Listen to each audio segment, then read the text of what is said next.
당신은 평생 돈 걱정 속에서 살아오셨습니다. 통장의 숫자 하나가 당신의 마음을 흔들고 남들의 성공이 당신의 밤을 무겁게 만들었습니다. 하지만 사실 당신을 힘들게 한 건 돈이 아니라 그 돈에 매달린 마음의 끈이었습니다. 금강경은 말합니다. 그 끈을 살며시 놓는 순간 복은 밖에서 오는 것이 아니라 당신 마음 깊은 곳에서 조용히 솟아난다고. 오늘 이 영상을 보는 당신은 평생 붙잡아온 그 끈을 처음으로 내려놓을 자격이 있는 분입니다. 이제 시작합니다. 당신의 마음이 부자가 되는 시간, 고요한 밤입니다. 조용히 눈을 감고 가만히 가슴에 손을 얹어 보십시오. 오늘 하루 동안 당신의 마음을 가장 크게 짓누른 것은 무엇이었습니까? 통장 잔고에 찍힌 숫자였습니까? 내일 갚아야 할 카드 대금이었습니까? 혹은 혹시라도 한 번에 무너질까 두려운 집과 일과 자녀 교육의 부담이었습니까? 머리로는 돈이 전부는 아니야라고 말하면서도 마음속 깊은 곳에서는 그래도 돈이 좀만 더 있었으면 좋겠다는 속삭임이 그치지 않습니다.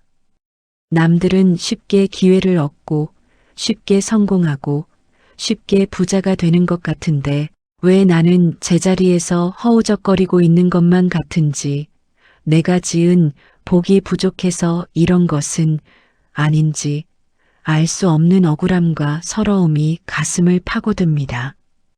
오늘 이 시간은 그런 마음을 억지로 부정하거나 꾸짖는 자리가 아닙니다. 있는 그대로의 당신의 불안과 욕심과 두려움을 살며시 끌어안고 부처님의 말씀으로 조용히 비춰보는 시간입니다. 부처님의 지혜 중에서도 가장 단단하고 예리하여 모든 집착을 부수어 준다는 금강경의 가르침을 따라 진짜 복이 무엇인지, 돈 걱정의 바깥에는 어떤 평화가 기다리고 있는지를 함께 걸어가 보고자 합니다. 지금부터는 어떤 어려운 이론을 이해하려 애쓰지 않으셔도 괜찮습니다. 그저 편안히 누운 채로 마음이 닿는 만큼만 부드럽게 귀를 열어두시면 됩니다. 말 한 구절 한 구절이 당신의 메마른 마음밭 위에 떨어져 언젠가 조용히 싹을 틔우고 자라도록 허락해 주시면 충분합니다.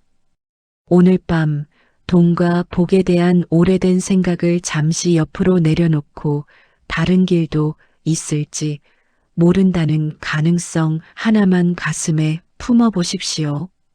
그 작은 틈이 어쩌면 당신 인생에서 가장 큰 회복의 문이 될지도 모릅니다.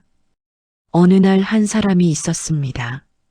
낮에는 가족을 위해 일하고 밤에는 온갖 계산을 품에 안고 잠 못 이루는 평범한 가장이었습니다. 그는 늘 이렇게 스스로를 다그쳤습니다. 내가 더 벌었어야 했는데, 내가 조금만 더 잘했더라면 우리 집이 이렇게 불안하진 않을 텐데. 그러던 어느 날 그는 우연히 절집 법당 한켠에 앉게 되었습니다. 촛불이 떨리는 고요한 공간에서 오래된 목탁 소리와 함께 스님의 목소리가 들려왔습니다. 복을 얻는 가장 빠른 길은 복에 매달리지 않는 것입니다. 재물을 지키려는 손을 펴는 순간 마음이 먼저 부자가 됩니다. 처음 그 말이 들렸을 때 그는 속으로 이렇게 중얼거렸습니다. 말은 쉽지요, 스님. 내일 아침 대출이자 나가야 하는 사람 마음을 알기나 하세요. 그러나 이상하게도 그의 귀는 그 말을 놓치지 못하고 자꾸만 붙들었습니다. 내 마음이 부자가 되는 것, 돈 걱정에서 자유로워지는 것, 그게 정말 가능할까? 그래서 그는 한 번만이라도 끝까지 들어보기로 했습니다. 오늘 당신께 전해드리고자 하는 이 이야기는 그때 스님이 들려주셨을지도 모를, 그러나 동시에 오늘의 당신에게 꼭 필요한 금강경의 마음 공부입니다. 돈을 벌지 말라는 이야기가 아닙니다. 재산을 포기하라는 설득도 아닙니다. 다만 이렇게 묻고 싶을 뿐입니다. 지금까지 돈을 쫓아온 방식 말고 당신의 마음이 먼저 자유로워지는 다른 길이 있다면 그 길을 한 번쯤은 걸어보고 싶지 않으십니까? 어쩌면 오늘 이 긴 이야기의 끝에서 당신은 이렇게 말하게 될지도 모릅니다. 아, 내가 찾던 복은 숫자가 아니라 이 평화였구나. 그 가능성을 품고 이제 첫 장을 펼쳐보겠습니다. 첫 번째 장입니다. 우리는 대부분 돈을 걱정하며 잠이 듭니다. 오늘 버는 돈으로 이번 달을 버틸 수 있을까? 아이 학원비와 집세, 병원비까지 다 감당할 수 있을까? 혹시라도 갑작스러운 사고와 병이 닥치면 어떻게 할까? 머릿속은 숫자와 계산표로 가득 차고 마음은 갈 곳을 잃은 채 좁아져 갑니다. 이때 금강경은 우리에게 아주 낯선 한 문장을 건넵니다. 보살은 형상에 머무르지 않고 보시해야 한다. 우리는 복을 짓기 위해 나누고 돕는다고 생각하지만 실은 그 안에 수많은 형상에 매달려 있습니다. 내가 얼마나 베풀었는지, 사람들은 나를 어떻게 생각할지, 이 공덕이 언젠가 내 통장으로 얼마만큼 돌아와 줄지, 이런 생각 하나하나가 모두 보이지 않는 모양입니다. 금강경은 그 모양들, 그 그림자에 걸려 있는 우리의 마음을 살며시 떼어내자고 말합니다. 형상에 머무르지 않는다는 말은 내가 얼마나 했는지를 장부로 쓰지 않는다는 뜻입니다.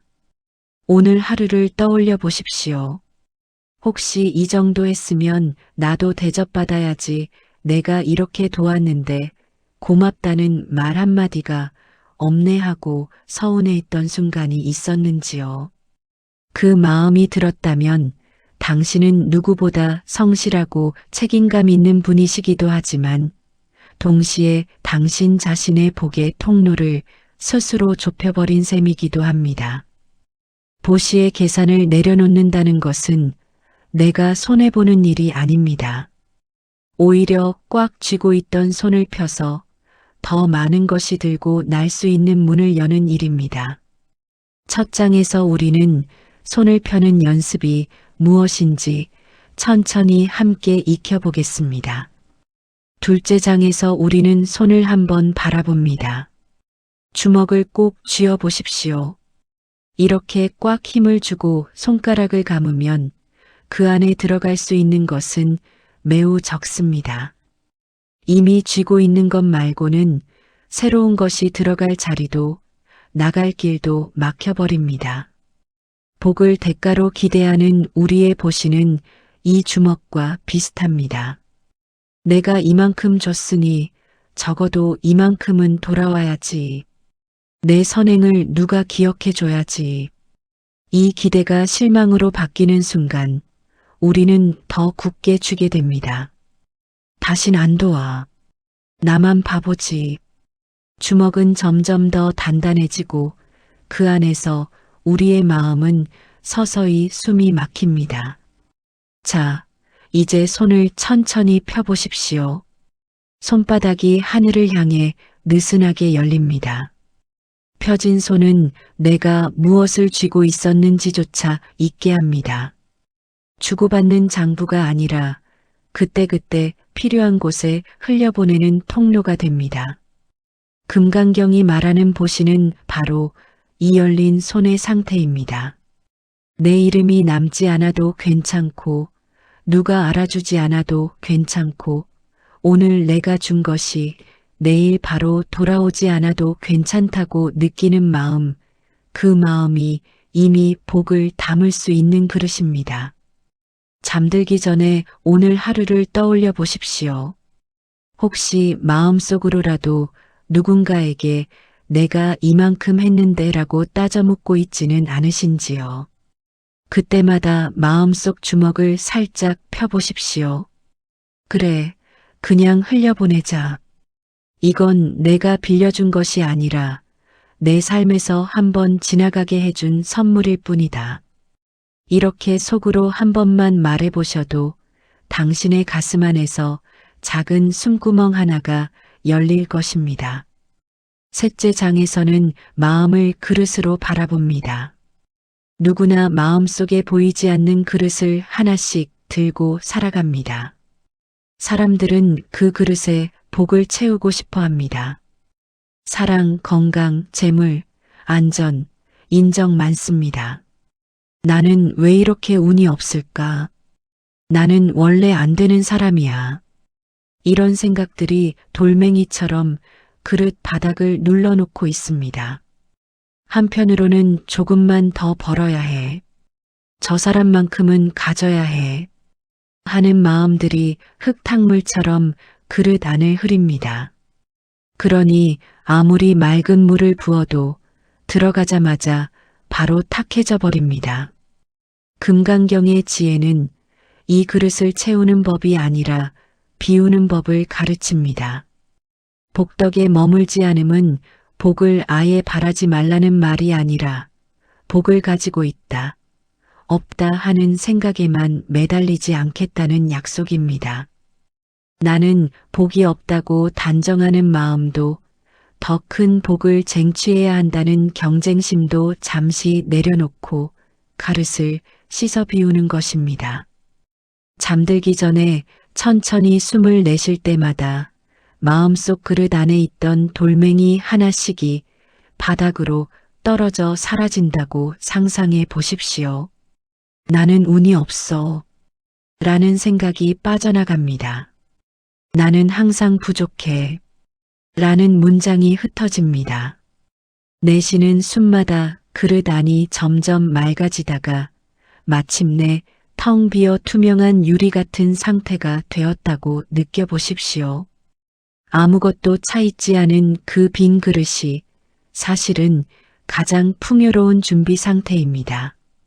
무엇이 와도 담을 수 있고 무엇이 떠나도 괜찮을 만큼 넉넉한 그릇, 그 그릇이 바로 당신의 본래 마음입니다. 넷째 장에서는 나라는 생각을 살펴봅니다. 금강경은 만약 보살이 나, 남, 중생이라는 상을 세우면 이미 보살이 아니다라고 단호하게 말합니다. 우리는 선행을 할 때도 늘 이 세 가지 생각을 동시에 품습니다. 내가 저 사람에게 이렇게 해줬다. 이 세 단어가 마음속에서 서로 얽혀 커다란 문 하나를 만들어냅니다. 나라는 대문입니다. 복은 원래 어디든 자유롭게 드나드는 바람과 같지만 나라는 대문이 세워지고 나면 그 통로는 한 사람의 크기만큼으로 좁아집니다. 내가 했으니 그 사람이 갚아야 해. 내가 도와줬으니 그 사람은 평생 내 편이어야 해.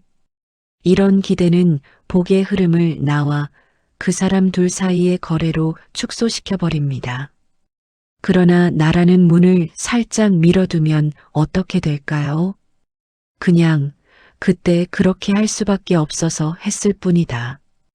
그도 나와 다르지 않은 한 사람일 뿐이다. 이렇게 마음을 풀어주면 어느새 문짝이 사라지고 그 자리는 텅 빈 허공이 됩니다. 허공에는 대문이 필요 없습니다.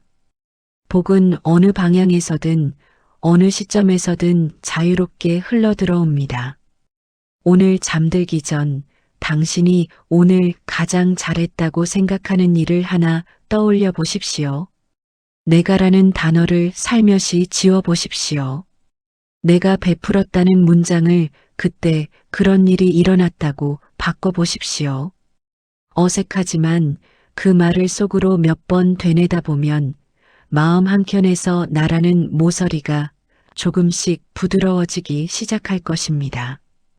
그 부드러움이 바로 복이 드나들 수 있는 새 틈입니다. 5째 장에서는 재물의 실체를 다시 봅니다. 우리는 돈과 집과 차와 직장을 내 것이라고 부릅니다. 하지만 금강경의 눈으로 보면 그것들은 모두 잠시 손바닥 위에 머무르는 물과 같습니다. 시원한 물을 손바닥에 떠올려 볼 때 그 물은 분명 내 손 안에 있습니다. 그러나 그것을 이건 절대 내 거야라고 생각하며 힘주어 움켜쥐는 순간 물은 손가락 사이로 더 빨리 흘러내려 버립니다. 재물도 이와 같습니다.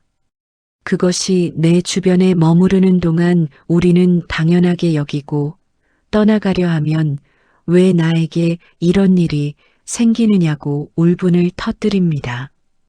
그러나 애초에 그 재물은 인연 따라 잠시 내 삶에 머문 손님이었을 뿐 영원한 소유물이 아니었습니다. 당신의 계좌, 부동산, 자동차, 직함은 모두 당신의 본질이 아니라 지금 이 순간 당신이 경험하는 하나의 장면들일 뿐입니다. 영화의 한 장면처럼 어느 때가 되면 다음 장면으로 바뀌게 되어 있습니다. 이 사실을 깨닫는다고 해서 당장 빚이 사라지는 것은 아니고 내일 아침 카드 대금이 안 빠져나가는 것도 아닙니다. 그러나 한 가지는 분명히 달라집니다. 이것이 나의 전부라는 생각이 서서히 약해집니다. 재물을 지키기 위해 내 마음의 평화를 끝없이 희생할 것인지 아니면 재물을 쓰고 벌고 잃고 얻는 과정 전체를 잠시 머무르는 물로 바라볼 것인지 그 선택의 권한이 당신에게로 돌아옵니다. 손바닥을 꼭 쥐고 있지 말고 살며시 펴보십시오. 물이 흘러내리더라도 하늘도 바람도 햇빛도 당신 손 위에 머무를 수 있습니다. 재물보다 훨씬 깊은 복이 거기에서 시작됩니다. 6째 장에서는 마음을 거울에 비유합니다. 깨끗이 닦인 거울은 앞을 지나가는 모든 것을 있는 그대로 비춥니다. 황금이 지나가면 황금을 비추고 쓰레기가 지나가면 쓰레기를 비춥니다. 그러나 그 어느 것도 거울 표면에 달라붙지 않습니다. 풍경이 지나가고 나면 거울은 다시 텅 빈 맑음으로 돌아갑니다. 우리의 마음도 본래 이와 같다고 금강경은 가르칩니다. 돈이 들어오면 들어오는 대로 나가면 나가는 대로 비추고 걱정이 오면 오는 대로 비추되 붙잡지 않는 마음, 그것이 머무는 바 없이 마음을 내는 상태입니다. 하지만 현실의 우리는 어떻습니까? 돈이라는 풍경이 한번 지나가면 그 장면이 영원히 거울에 붙어 있기를 바랍니다. 그때 그 돈만 있었으면 그때 그 집을 샀더라면 하는 후회가 거울에 들러붙어 떨어지지 않습니다. 또 불안과 걱정이라는 풍경이 지나가면 그 어두운 그림자를 거울에서 떼어내지 못한 채 온 마음이 먹칠된 것처럼 느낍니다. 오늘 하루 당신의 마음을 비추고 지나간 풍경들을 떠올려 보십시오. 누군가의 한마디 말, 통장 알림 문자, 아이의 성적표, 몸의 통증. 이제 그 장면들을 거울 앞을 지나는 그림이라고 상상해 보십시오. 그 그림을 붙잡으려 하지 말고 그저 비추기만 하고 흘려보내십시오. 아, 이런 생각이 지나가고 있구나. 아, 이런 감정이 다녀가고 있구나. 이렇게만 바라보는 연습을 하다 보면 어느새 거울의 본래 맑음이 조금씩 드러나기 시작합니다. 이 맑은 거울이 바로 복을 담는 진짜 그릇입니다. 복은 걱정이 하나도 없는 삶에서 오는 것이 아니라 걱정이 와도 머물지 못하는 거울 같은 마음에서 저절로 피어납니다. 7째 장에서 우리는 재물보다 위대한 복에 대해 생각해 봅니다. 금강경에는 놀라운 말씀이 있습니다. 삼천 대천세계를 온통 보배로 채워 보시하더라도 이 경전의 한 구절이라도 받아들이고 남에게 전해주는 복이 훨씬 수승하다. 아무리 많은 황금을 세상 사람들에게 나누어 준다 해도 집착을 놓는 지혜 한 조각을 나누는 공덕만 못하다는 뜻입니다. 왜 그럴까요? 재물은 배고픈 사람에게 한 끼의 식사를 제공할 수 있습니다. 오늘의 굶주림은 덜어주지만 내일의 고통까지 보장해주지는 못합니다. 하지만 지혜는 고기 자체가 아니라 고기를 잡는 법입니다.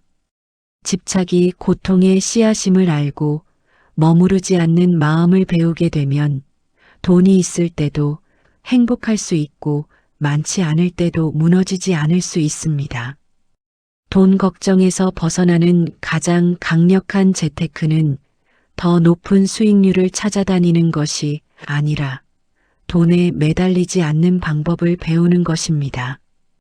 지금 이 말씀을 귀로 듣고 마음으로 한 번이라도 곱씹고 계신다면 이미 당신은 황금 더미보다 귀한 재산을 쌓고 계신 셈입니다. 잠들기 전 돈만 있으면 하고 가슴을 답답하게 만들었던 그 기도를 떠올려 보십시오. 그리고 그 기도 옆에 조용히 하나를 더 적어 보십시오. 돈이 있든 없든 흔들리지 않는 지혜를 구합니다. 이 한 줄이 당신 인생의 방향을 조금씩 바꿔줄 것입니다. 8째 장은 시간에 대한 이야기입니다. 금강경은 과거심도 얻을 수 없고 현재심도 얻을 수 없고 미래심도 얻을 수 없다고 합니다. 우리가 가난하다 부자다 하고 붙잡는 마음은 사실 모두 시간 속에서 만들어진 그림자입니다. 과거의 가난은 이미 지나간 강물과 같습니다. 그때의 실패, 손해, 선택의 후회는 실제로는 흘러가 버렸지만 우리는 그 기억을 되살려 오늘의 자신을 규정합니다. 나는 원래 돈복이 없다. 그러나 그 문장은 과거의 한 장면을 현재로 끌고 와 스스로에게 붙여놓은 라벨일 뿐입니다. 미래의 가난 역시 마찬가지입니다. 아직 오지도 않은 파산과 실패를 머릿속에서 수백 번씩 상상하며 마치 이미 벌어진 일처럼 두려워합니다. 그러는 사이 실제로 존재하는 지금 이 순간의 숨은 소홀히 됩니다. 심지어 현재의 부유함조차 붙잡는 순간 과거가 됩니다. 나는 이제 좀 안정됐어라고 생각하는 그 순간 그 마음은 이미 지나가 버립니다. 그렇다면 우리가 확실히 붙잡을 수 있는 것은 무엇일까요? 금강경은 없다고 말합니다. 바로 이 없음을 분명히 깨닫는 것이 오히려 자유의 시작입니다. 과거 통장, 미래 통장을 잠시 덮어두고 아주 단순한 현재의 통장을 떠올려 보십시오.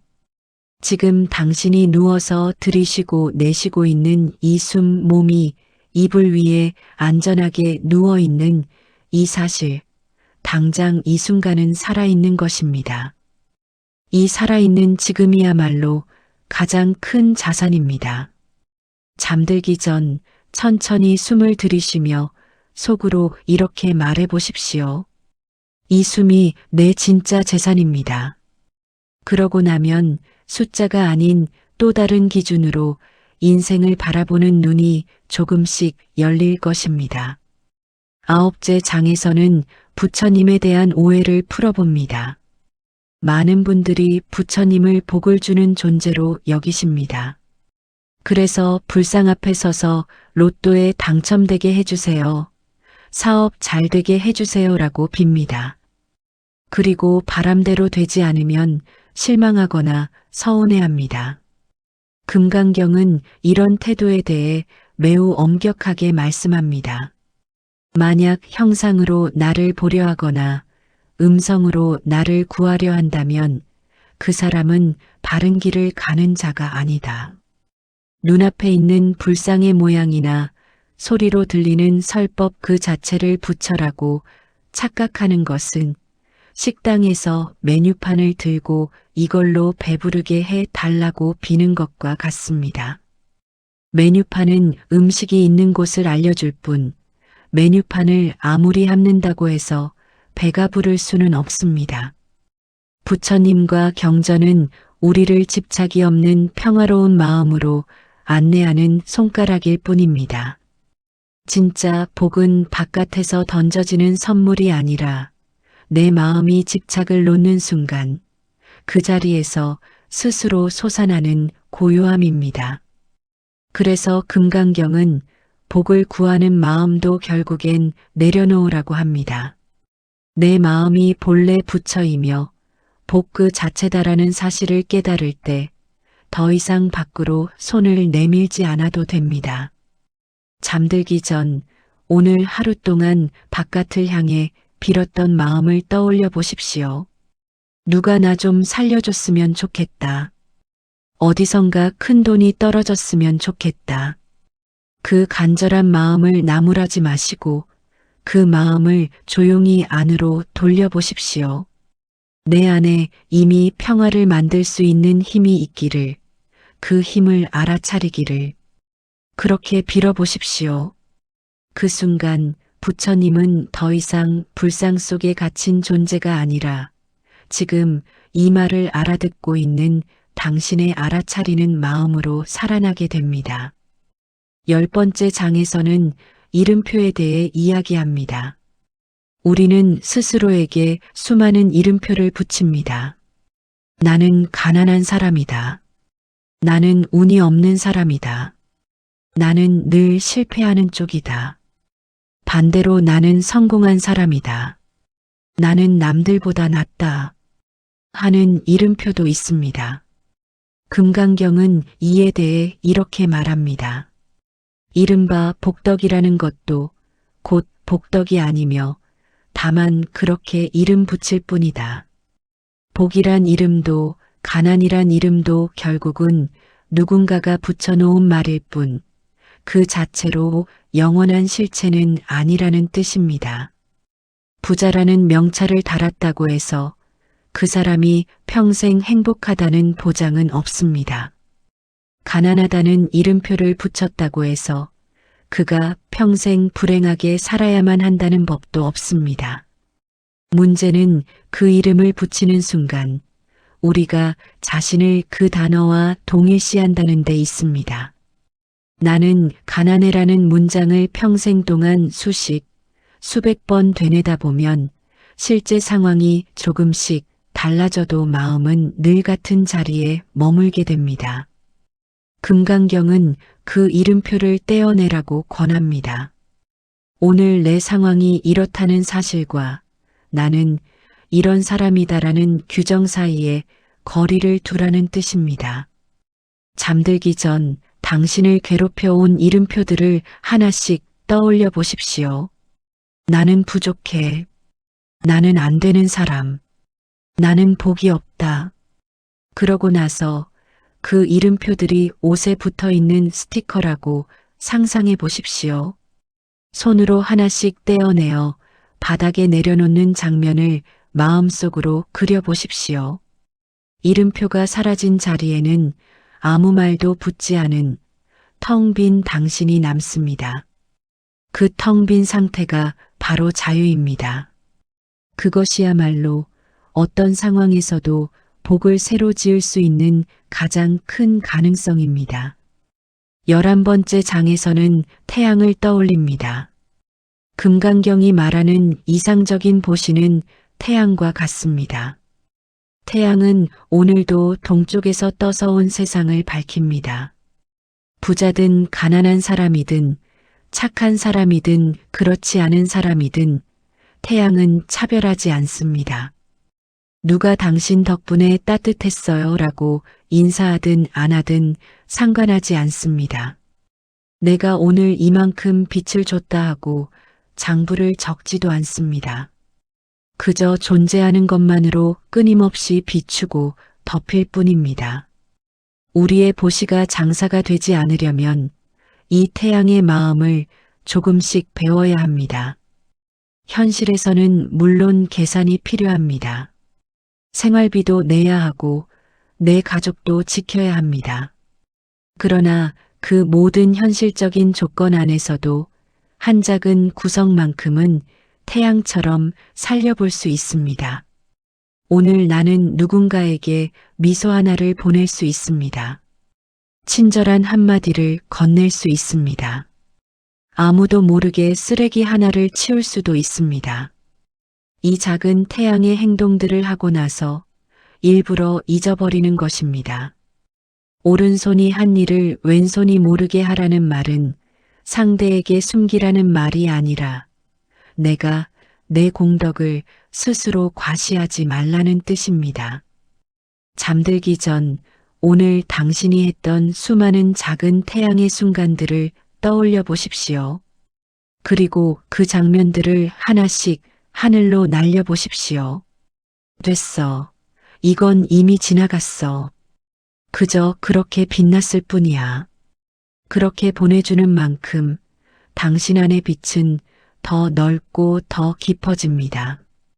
12번째 장에서는 빚 걱정이라는 악몽을 바라봅니다. 빚과 돈 문제는 너무 현실적이라 이 모든 것이 꿈과 같다는 말이 공허하게 들릴 수 있습니다. 그러나 한번 이렇게 상상해 보십시오. 당신이 지금 깊이 잠든 상태에서 꿈속에서 100억의 빚을 졌다고 생각해 보십시오. 빚쟁이가 문을 두드리고 전화벨이 끊임없이 울리고 가족들이 뿔뿔이 흩어지는 장면이 반복됩니다. 꿈속에서 당신의 두려움과 절망은 100% 진짜입니다. 심장도 실제로 빨리 뛰고 식은땀도 납니다. 그러나 어느 순간 갑자기 눈이 떠지며 깨닫습니다. 아, 꿈이었구나. 그 순간 100억이라는 숫자와 빚쟁이의 얼굴과 집이 날아가는 장면은 어디로 가버렸습니까? 마치 처음부터 없었던 것처럼 사라져버립니다. 금강경은 우리가 현실이라고 믿고 있는 이 돈 걱정과 두려움도 그런 꿈과 비슷하다고 말합니다. 물론 현실의 빚은 꿈이 아닙니다. 갚아야 합니다. 다만 우리는 그 빚 위에 또 하나의 꿈을 더십힙니다. 나는 망한 인생이다. 이 빚 때문에 나는 끝이다. 이 두 번째 꿈이 우리를 지옥으로 끌고 갑니다. 잠들기 전 당신을 가장 짓누르는 돈 걱정을 떠올려 보십시오. 그리고 그것을 종이 위에 적힌 숫자라고 상상해 보십시오. 그 종이가 꿈속 장면처럼 서서히 빛에 녹아 사라지는 모습을 그려보십시오. 아, 내가 빚 걱정이라는 꿈을 꾸고 있었구나. 이렇게 한 발짝 물러나서 바라보는 순간, 비록 빚은 그대로 있어도 당신은 그 빚의 노예가 아닌 깨어있는 사람으로 서게 됩니다. 거기서부터 해결책도 조금씩 보이기 시작합니다. 13번째 장에서 우리는 돈이 없어도 지을 수 있는 복을 떠올립니다. 많은 분들이 이렇게 말씀하십니다. 나는 돈이 없어서 보시를 못해요. 나눌 것이 없어요. 그러나 불교에서는 오래전부터 한 푼도 들이지 않고도 할 수 있는 7가지 보시를 가르쳐 왔습니다. 따뜻한 미소를 짓는 것, 부드러운 말을 건네는 것, 상대의 마음을 진심으로 헤아려 주는 것, 눈빛으로 사랑과 존중을 전하는 것, 몸으로 직접 도와주는 것, 자리를 양보하는 것, 두려움과 외로움 속에 있는 사람에게 곁을 내어주는 것. 이런 것들은 지갑을 열지 않아도 할 수 있지만 돈으로도 살 수 없는 귀한 선물들입니다. 돈이 없어서 복을 못 짓는 것이 아니라 마음을 열지 않아서 복의 씨앗을 심지 못하는 것입니다. 오늘 하루를 떠올려 보십시오. 누군가에게 미소 한 번 보낼 수 있었지만 그냥 지나친 순간 고맙다는 말을 할 수 있었지만 입을 닫았던 순간 손을 한 번 내밀면 됐지만 귀찮아서 돌아섰던 순간에 떠오를지도 모릅니다. 그때마다 스스로를 탓하기보다는 내일은 그 자리에 작은 보시를 한번 심어봐야겠다 하고 다짐해 보십시오. 잠들기 전 내일 아침 가장 먼저 만날 사람을 떠올리시고 그에게 줄 수 있는 가장 쉬운 보시 하나를 마음속으로 정해 보십시오. 내일은 눈을 보며 인사하겠습니다. 내일은 먼저 고맙습니다라고 말하겠습니다. 그 작은 결심 하나가 당신의 내일을 전혀 다른 빛으로 물들일 것입니다. 14번째 장에서는 가르침에 대한 집착을 내려놓는 법을 이야기합니다. 금강경의 마지막에는 아주 유명한 비유가 있습니다. 강을 건너기 위해 부처님께서 우리에게 건네준 뗏목이 있습니다. 그 뗏목은 매우 소중합니다. 그 덕분에 우리는 깊은 물에 빠지지 않고 안전하게 저쪽 강가에 도착할 수 있습니다. 그런데 강을 모두 건너고 나서도 이 뗏목이 나를 살려줬으니 평생 이걸 등에 지고 다녀야지 하고 결심한다면 어떻게 될까요? 산을 오를 때마다, 길을 걸을 때마다 그 무거운 뗏목 때문에 고통을 겪게 됩니다. 부처님의 가르침도 이와 같습니다. 집착에 고통받는 자리에서 평화로운 자리로 건너가기 위해 금강경의 말씀은 반드시 필요합니다. 그러나 어느 순간 이 가르침 자체를 또 하나의 나의 소유물로 삼기 시작하면 그것 역시 짐이 됩니다. 나는 금강경을 안다. 나는 남들보다 수행을 더한다.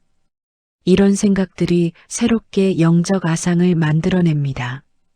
금강경은 마지막에 이렇게 말합니다. 나의 가르침마저 뗏목과 같은 것인데 하물며 가르침이 아닌 것들이야 오죽하겠느냐. 잠들기 전 오늘 들은 이 긴 이야기 전체를 한 번에 이해하려고 애쓰지 않으셔도 좋습니다. 내가 다 알아야 한다는 부담감을 내려놓고 그저 이렇게만 느껴보십시오. 오늘 이야기 덕분에 마음이 아주 조금이라도 가벼워졌다면 그걸로 충분하다. 그 느낌이 있다면 뗏목은 이미 제 역할을 다한 것입니다. 이제 뗏목을 강가에 살며시 내려놓고 빈손으로 가벼이 걸어가셔도 괜찮습니다. 15번째 장에서 우리는 금강경이 말하는 복이 덧셈이 아니라 뺄셈이라는 사실을 다시 한번 되새깁니다. 우리는 삶 내내 무엇을 더해야 복이 커진다고 배워왔습니다. 돈을 더, 집을 더, 인정과 명예를 더, 성과와 이력을 더, 관계와 소유를 더. 풍선을 떠올려 보십시오. 우리는 풍선 안에 헬륨 가스를 채우듯 자꾸 뭔가를 넣으려고 합니다. 풍선은 점점 커져 화려해 보이지만 동시에 언제 터질지 모른다는 불안도 함께 커집니다. 금강경은 전혀 다른 방법을 제시합니다. 풍선 안에 가스를 더 넣는 대신 풍선을 묶고 있는 돌덩이를 떼어내는 것입니다. 풍선이 아무리 작아도 돌덩이와 줄이 끊어지면 풍선은 본래의 가벼움대로 하늘 위로 올라갑니다. 우리의 마음 풍선도 마찬가지입니다. 돈 걱정, 남의 시선, 복에 대한 집착이라는 돌덩이가 달려있기 때문에 아무리 많이 가져도 마음은 늘 바닥에 끌려다닙니다. 잠들기 전 당신 마음을 붙든 돌덩이들을 하나씩 떠올려 보십시오. 그리고 그것들이 묶여있는 실을 가위로 자르는 장면을 상상해 보십시오. 하나를 자를 때마다 풍선이 조금씩 가벼워집니다. 마지막 줄이 끊어지는 순간 풍선은 천천히 위로 올라갑니다. 그 가벼움, 그 떠오름이 바로 진짜 복입니다. 더 많이 가지려는 발버둥을 멈추고 더 많이 내려놓는 연습을 시작하는 순간 우리는 비로소 진정한 부자가 되어 가는 길 위에 서게 됩니다. 오늘 우리는 금강경의 지혜를 따라 돈과 복에 대한 깊은 이야기를 함께 걸어왔습니다.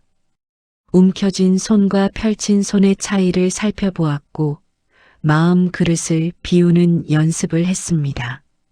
나라는 대문을 조금 열어보았고 손바닥 위에 잠시 머무르는 물처럼 재물의 실체를 다시 보았습니다.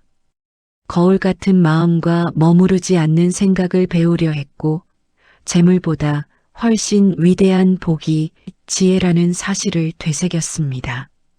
과거와 미래라는 시간의 그림자에서 조금 벗어나 지금 이 숨을 바라보았고 부처님을 밖에서 복을 내려주는 분이 아니라 내 안의 평화로운 마음으로 다시 만났습니다. 이름표를 떼어내는 용기를 떠올렸고 태양처럼 베푸는 작은 실천들을 마음속에 그려보았습니다. 빚과 돈 걱정이라는 악몽에서 한 걸음 물러서 보는 연습을 했고 돈이 없어도 지을 수 있는 7가지 보시를 떠올리며 내일의 작은 결심 하나를 품었습니다. 그리고 마지막으로 이 모든 가르침마저도 강을 건너게 해준 뗏목일 뿐임을 기억하며 언젠가 조용히 내려놓을 준비도 함께 해두었습니다. 이 긴 여정을 모두 이해하실 필요는 없습니다. 한 구절이라도 마음에 남았다면 그 한 구절이 오늘 밤 당신의 꿈을 부드럽게 감싸줄 것입니다. 혹시 지금도 마음 한켠에서는 여전히 숫자를 세고 불안을 계산하는 소리가 들릴지 모릅니다. 괜찮습니다. 그 소리를 억지로 지우려 하지 마시고 그저 내 안에 이런 걱정이 또 일어나고 있구나 하고 알아차려 주십시오. 알아차리는 당신의 마음자리가 바로 부처의 자리이며 복이 끊임없이 솟아나는 근원입니다. 이제 조용히 눈을 감으시고 속으로 이렇게 은조려 보셔도 좋습니다. 나는 부족하지 않습니다. 나는 이미 많은 것을 받고 살아왔습니다. 나는 더 가지기 위해서가 아니라 더 자유로워지기 위해 이 길을 걷습니다.